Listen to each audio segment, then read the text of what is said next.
자, 우리가 추수감사주의를 맞아 어떤 설교를 할까요? 감사의 설교를 하겠죠? 제가 감사합니다라는 말을 얼만큼 자주 할까 생각해 봤더니 저는 생각보다 꽤 많이 감사합니다라고 하고 다니는 것 같습니다. 저희 아버지의 철저한 조기 교육으로 인하여 인사를 안 하면 엄청 혼났거든요. 감사합니다가 생각보다 입에 배니까 이 인사를 많이 하다 보면 할수록 제 삶에서 좀 부정적인 생활 가운데 습관적으로라도 감사합니다라는 고백을 할 수 있었던 것 같습니다. 그렇다고 제 삶이 정말 세상적 기준으로 봤을 때에 무언가 많이 가지고 있거나 아니면 무언가 풍성함을 누린다라고 판단하기는 좀 어려운 것 같죠. 어떻게 보면 저희 아이들이 지금 있어서 좀 그렇지만 최근 올해에 보일러가 고장이 났습니다. 그래서 보일러를 교체하려고 하는데 보일러가 생각보다 싸지는 않더라고요. 몇십만 원 가는 그런 보일러기 때문에 선뜻 고칠까 말까를 한 두 달간 고민했던 것 같아요. 그러다가 지역에서 아니면 지자체에서 지원을 해준다. 저소득층한테. 그래가지고 혹시라도 이걸 받을 수 있을까 해서 알아봤더니 저소득층에서 살짝 위에 저희가 있는 거예요. 그래서 진짜 아쉽게 할인을 못 받았습니다. 지원을 못 받았죠. 그러니까 친구들 기준으로 봐도, 제 주위에 있는 친구들 기준으로 봐도, 아니면 친척 형제들 들려오는 소식을 들어봐도, 그렇게 많이 소유한 사람은 저는 아닙니다. 그렇지만, 제가 생각했을 때 제 인생이 감사를 못할 인생은 아니라고 생각을 하죠. 그래서 제 입술 가운데 감사라는 것이 그렇게 쉽게 떨어지지는 않는 것 같습니다. 항상 하나님의 은혜로 채워져 가는 인생을 살아갈 수 있었던 것 같습니다. 그런데 우리가 좀 생각해보고 주위를 둘러보면 정말 감사해야 될 것이 많아 보이는 분들이 오히려 감사하지 못하는 경우를 우리는 종종 보게 됩니다. 뭔가 많이 가진 부자가 되면 될수록 입술에서 감사합니다, 감사합니다가 아니면 매스컴에서 나오는 정말 화려한 이들이 내 인생 정말 감사해요, 정말 소중해요 라고 이야기를 하면 좋겠는데 실제로 그런 음성은 그런 소리는 들어본 적이 거의 없는 것 같습니다. 좀 더 많은 것들로 채우기를 원하는 그 갈망과 욕망 가운데 내가 가지고 있는 것에 대한 감사보다는 오히려 내가 더 많이 갖지 못한 것들에 대한 불평을 늘어놓는 그런 모습을 우리가 TV, 매스컴을 통해서 아니면 여러 매체를 통해서 보고 있다는 것입니다. 많이 가졌으나 감사함을 잊어버린 이가 이 세상에 너무나 많습니다. 그렇게 이 세상이 좀 더 아름답지 못하고 험난하고 괴로울 따름이다라고 고백할 수가 있겠죠.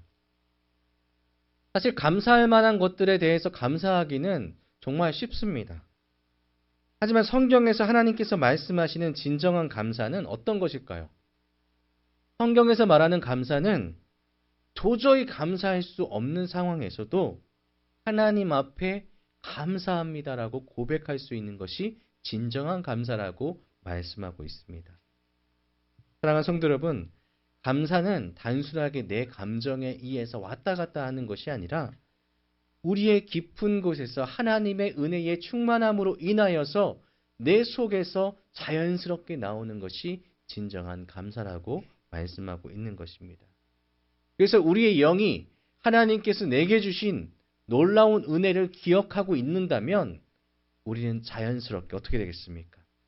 삶에 있어서 불편하고 불안하고 또 감사하기 불가능해 보인다라고 누군가가 이야기할지라도 우리의 입술에서는 우리의 영으로부터 솟아나오는 감사의 고백을 할 수 있게 된다는 것이죠. 사랑하는 성도 여러분, 믿음을 주신 하나님께 감사합시다. 또 구원을 주신 하나님께 감사합시다. 오늘 본문에서는 감사의 의미를 잘 설명해주는 하나님의 은혜가 있습니다. 바로 예수님께서 우리에게 보여주시는 감사인데 세례 요한이 헤롯에 의해서 죽었습니다. 그리고 나서 제자들이 그 소식을 예수님한테 전하는 그 구절이 잠깐 나오죠.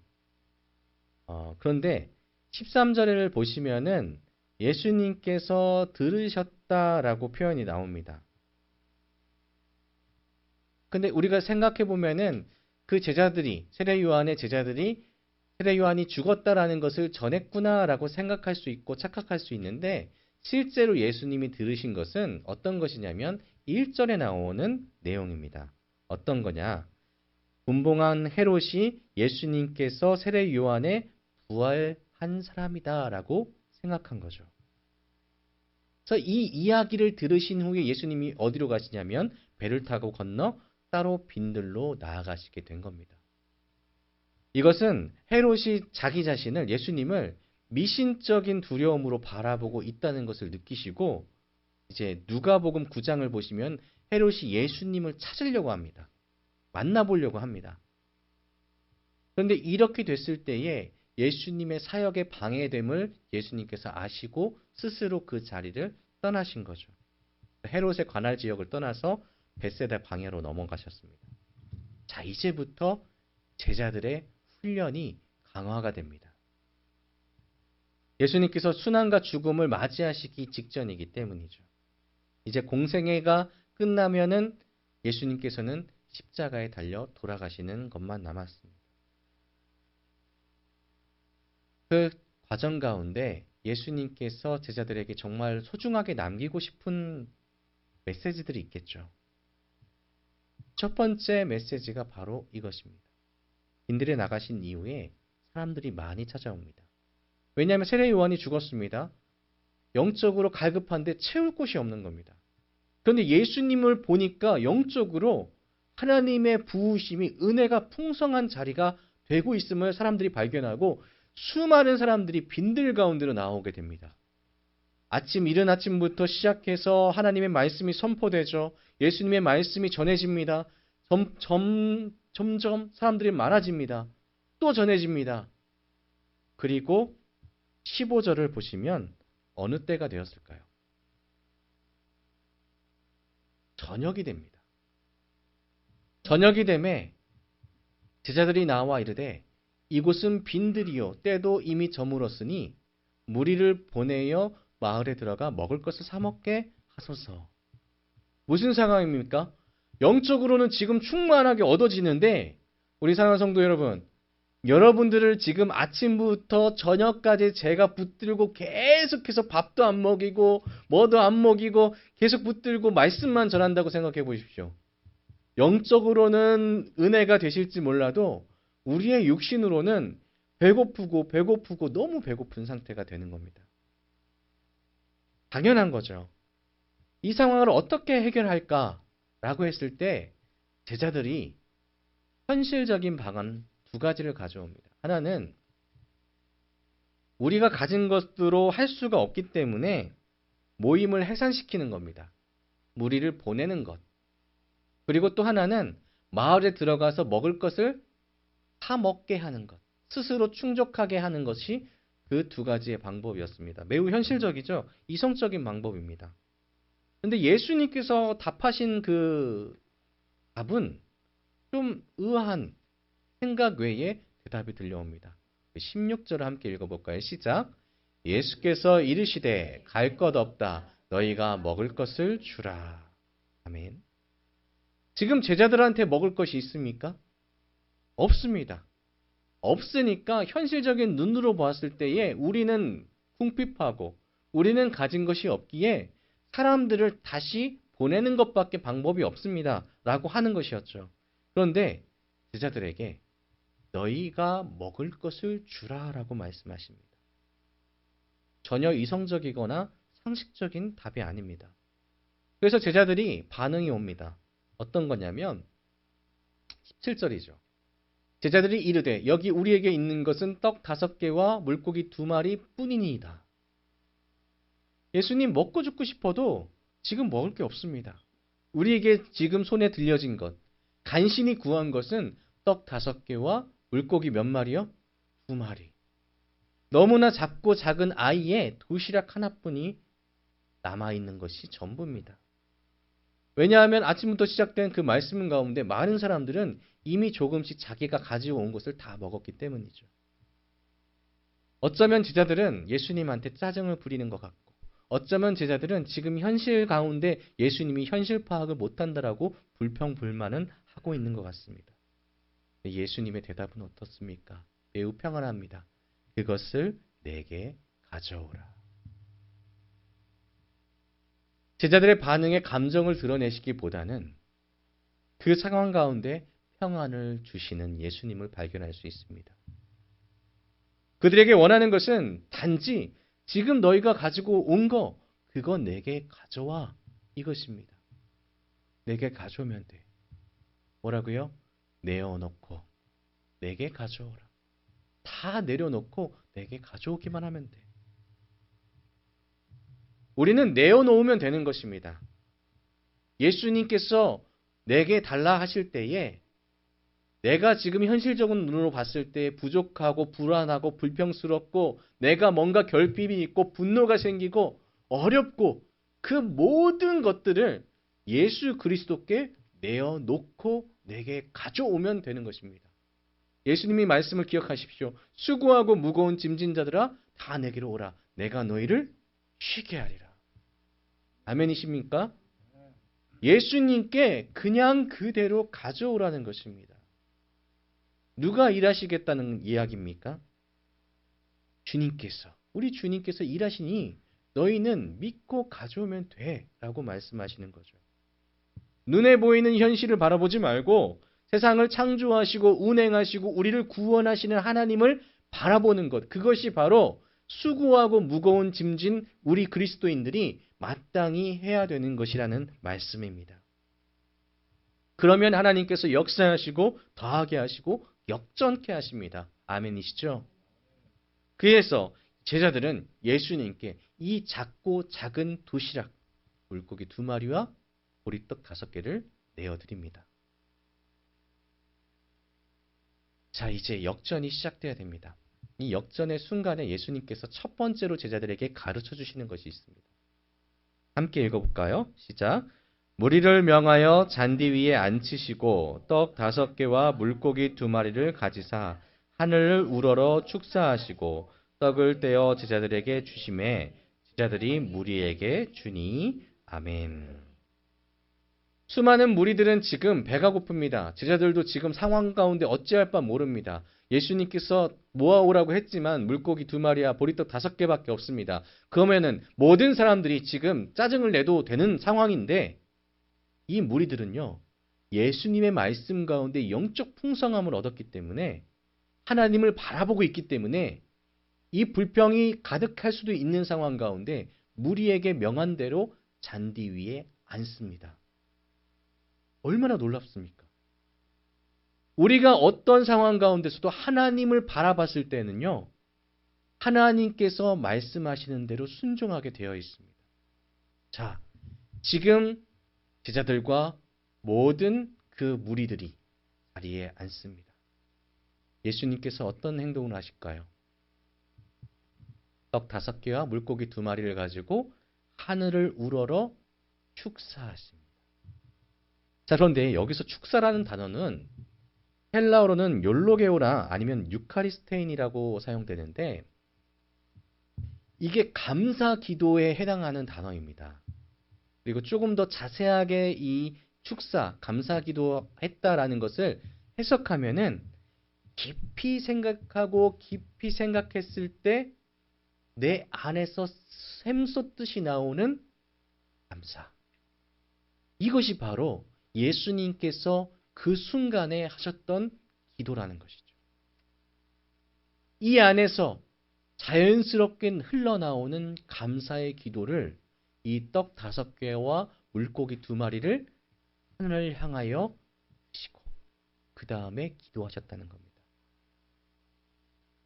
예수님은 하나님을 향하여 감사를 표하고 하나님과 교통하였습니다. 지금 가진 것이 아주 적음에도 불구하고 감사할 것이 아무것도 안 보이는 이 상황 가운데서도 예수님은 하나님께 제일 먼저 했던 행동이 감사의 기도였다는 것이죠.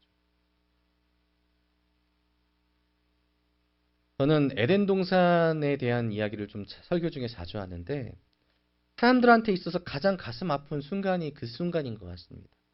아쉬움 때문이기도 하고 완벽한 환경이었습니다. 그냥 뭐 굳이 노동을 하지 않더라도 자신이 먹을 수 있는 것들, 자신이 누릴 수 있는 것이 날마다 주어지는 상황이었습니다. 하나님과 영적인 교제가 계속해서 이루어지는 상황이었습니다. 그런데 그들이 감사를 하지 못하는 순간에 그들의 삶이 행복을 잃어버리고 더 무언가를 얻기를 바라는 갈망 가운데 살아가게 됐죠. 결국 감사를 잃은 인간이 어떻게 됩니까? 불행해졌습니다. 간단한 공식 같은데 이런 것 같습니다. 우리가 만약 하나님을 향한 시선을 돌리면 불평과 불만이 시작됩니다. 은혜를 망각한 삶을 살아가게 됩니다. 그럼 어떻게 되겠습니까? 감사를 잃게 되고 불행을 얻게 되는 것입니다. 하나님의 영적인 공식은 아주 간단합니다. 우리가 하나님을 향하여서 시선을 돌리면 불평과 불만은 당연하게 생깁니다. 왜? 우리가 주님께로 받는 은혜를 잊어버리기 때문에. 그리고 감사를 잃게 되면 어떻게 된다고요? 불행을 얻게 된다는 것입니다. 그래서 예수님께서 제자들을 불러놓고 많은 사람들을 불러놓고 가장 먼저 행하신 행동이 바로 감사 기도라는 것이죠. 우리가 잊지 말아야 되는 것, 감사 기도를 누구를 향하여서? 하늘을 우러러. 하나님을 향한 감사는 성도가 마땅히 잃어버리면 안 되는 가장 소중한 신앙의 자세라는 것입니다. 우리가 만일 우리의 삶 가운데 정말로 지금 이 순간에 어려움을 먼저 생각하기보다 하나님을 바라보시고 감사할 수 있다면 하나님께서 어떻게 하실까요? 그 모든 상황을 역정케 하실 것입니다.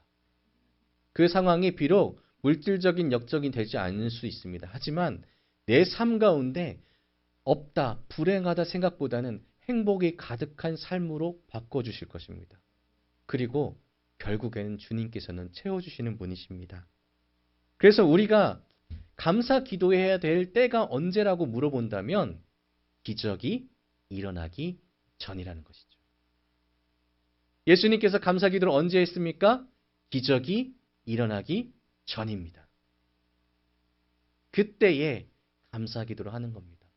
비록 내가 지금 무언가를 하나님으로부터 받지 못했으나 주님이 나와 함께 하신다는 그 마음으로 주님께 감사할 수 있는 우리의 삶이 되기를 축복합니다.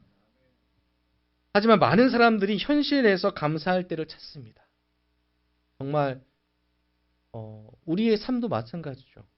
성도의 삶이라고 하지만 우리가 육체를 가지고 있기 때문에 그 광야의 빈들 가운데서 모였던 사람들이 꼬르륵 소리를 내면서 배고파했던 것처럼 우리 또한 배고프고 육신이 괴롭고 아픈 때가 많이 생기다 보니 세상에서 이야기하는 뭔가를 가졌을 때 행복하다, 뭔가를 가졌을 때 비로소 감사할 수 있다, 이 공식 가운데, 세상의 공식 가운데 자꾸만 넘어가는 것 같습니다.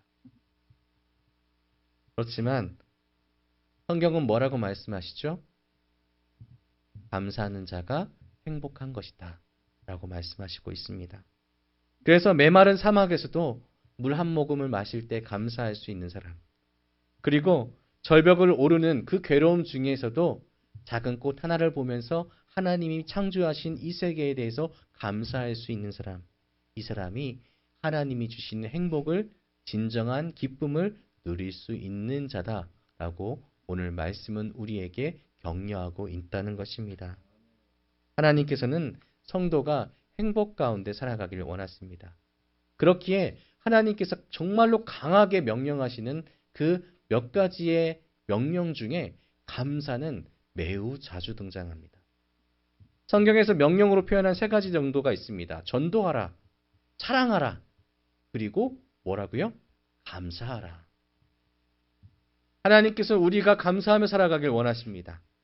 그렇게 살아가야지만 진정한 행복을 누릴 수 있기 때문입니다. 감사는 무언가에서 얻어지는 결과가 아니라 무언가의 것을 이룰 수 있는 원인이 된다는 사실을 잊지 마시길 바랍니다. 제가 감사에 대한 예를 좀 찾다가 좀 익숙한 예화를 좀 찾아야 되겠다라는 생각을 했습니다. 그래서 청교도들이 영국을 떠나서 미국으로 들어갔습니다. 딱 미국으로 들어갔는데 살아보니까 살기가 너무 막막한 거죠. 거기다가 기근까지 겹쳤습니다. 그래서 이전까지 이 청교도들이 뭘 했냐면은 금식 기도를 시작한 거예요. 어려운 일이 있을 때에 우리는 금식 기도하자. 금식 기도로 이겨내자 했는데 어느 날 한 농부가 이렇게 이해했답니다. 여러분, 지금은 금식 기도 아니고 다른 걸 했으면 좋겠습니다. 비록 지금 우리가 기근을 맞이해서 사람들이 죽어가기도 하고 기근을 맞이해서 우리가 먹지도 못하고 그리고 주위에 인디언들과도 지금 전쟁 중에 있고 여러 가지 상황 가운데 어려움이 있지만 지금 우리가 먼저 해야 되는 것은 감사의 기도가 아닐까요? 감사 기도부터 해봅시다. 그래서 이 감사 기도를 하자고 했던 농부를 따라서 그 무리들이, 청교도들이 감사 기도를 시작했답니다. 이것이 바로 감사절의 기원이라고 이야기합니다. 감사를 통하여서 상황이 변하게 되는 것을 체험할 수 있었던 거죠. 자, 예수님께서 감사기도 하셨습니다. 어떻게 됐습니까? 상황이 변했습니다. 우리 20절과 21절을 우리 마음을 다해서 같이 한번 읽어보도록 하겠습니다. 잠시만요. 네, 시작. 다 배불리 먹고 남은 조각을 12바구니에 차게 거두었으며 먹은 사람은 여자와 어린이 외에 5,000명이나 되었더라. 아멘. 지금 예수님께서 행하셨던 감사, 기적이 일어나기도 전에 하나님을 향하여서 했던 감사를 통하여서 하나님은 역사하셨고 다 배불리 먹게 하셨습니다. 영의 충만한 은혜를 부어주심에도 또한 더하여서 육신의 풍성한 은혜까지 부어주시는 하나님의 은혜가 어디로부터 시작됐다고요? 감사로부터 시작됐답니다. 12바구니가 차서 넘치게 되었습니다. 먹은 사람이 5,000명이나 되었습니다. 여자와 어린이 외입니다. 정말 수많은 사람들이 하나님의 은혜를 체험하는 것, 예수님께서만 하실 수 있는 능력입니까? 아닙니다. 바로 여러분도 하실 수 있는 능력입니다. 하나님께 감사할 때에 우리의 인생은 변하게 됩니다. 하나님을 향하여서 우리가 고개를 들고 하나님을 향하여서 내 손을 들고 비록 내가 지금 이것밖에 없으나 내가 지금 비록 이 상황 가운데 어려움을 겪고 있으나 비록 지금 세상이 보기에는 벌벌 떨고 낙심하고 괴로워할 수 있으나 나는 그럼에도 불구하고 내 빈손으로라도 하나님께 감사합니다. 이렇게 했을 때에 하나님께서는 우리에게 분명하게 응답해 주실 것입니다. 그리고 여러분을 통하여서 그 감사를 통하여서 나만 살리실까요? 아닙니다. 우리의 주위까지 살리는 역사가 일어날 줄 믿으시길 바랍니다. 그래서 우리는 쟁취를 위한 감사가 아니라 나눔을 위한 감사를 할 수 있는 것입니다. 사랑하는 성도 여러분, 오늘 추수감사 주일이기 때문에 감사를 기억하여서는 안 됩니다. 날마다 감사해야 되겠죠. 언제나 그리고 소유 내가 쟁취하는 것보다는 나눌 수 있는 감사가 되기를 소망합니다. 이 감사를 누구에게 해야 된다고 말씀드렸죠? 하나님께 드려야 됩니다. 우리가 바라봐야 될 곳 하늘입니다. 우리의 아버지 되신 하나님이십니다. 잊지 마셔야 됩니다. 우리 꼭 기억하십시오. 내게 있는 모든 것이 하나님으로부터 인함이며 이미 받은 천국이 육신으로 살아낼 인생보다 더 크다는 것을, 그리고 내가 감사로 시작한다면 하나님은 나보다 크시기 때문에 더 큰 것으로 나누어 살아갈 수 있는 인생을, 풍족한 인생을 허락하실 것임을 여러분 언제나 주님께 감사합시다. 언제나 주님이 도와하실 것입니다. 기도하겠습니다.